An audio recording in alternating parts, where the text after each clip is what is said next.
Hey, it's Al Spiegel from the McLario firm, and in honor of wedding season, we are doing a 10-part series about things you need to think about and know about before and immediately after you get married. This is part one of that series, and today we're going to talk about documents that you should update right away after you get married. We'll just give you a couple things that you may have thought about, you might have forgotten about, that you really got to get together. So, document number one that you need to get updated is your health care power of attorney. If you have done well and prepared, you have a healthcare power of attorney that says probably your mom or your dad can make healthcare decisions for you in the event that you're not able. Probably if you're married, you're going to want to reconsider that. Maybe you won't. But it's at least something to update and at least get the new spouse on the list. Whether they're at the top or the bottom or the middle is up to you. Document number two, financial power of attorney. Really the same reasoning. If you don't have one of either of those documents, you should get your first one.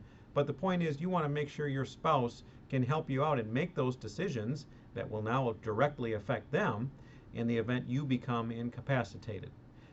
Then document number three, as you might imagine, update your will. Some single people have wills that give property to family or charities or whatever their priorities are when they're single, and those priorities tend to change when they get married. So be sure you update that will so that it reflects your new reality as a married person. Now, I'm not telling you what that new reality should be. All I'm telling you is that that reality typically changes when you're married. And finally, this isn't an exhaustive list, but the most common one that people forget to update when they get married is update your beneficiary forms at work. So you probably have a life insurance or a 401k at work, and very often people get married and never even think to wander up to HR and get those documents changed so that your spouse is your primary beneficiary, or half and half, or whatever you want.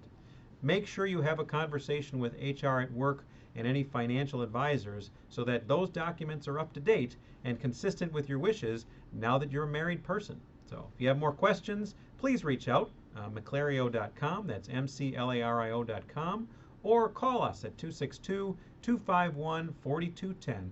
God bless.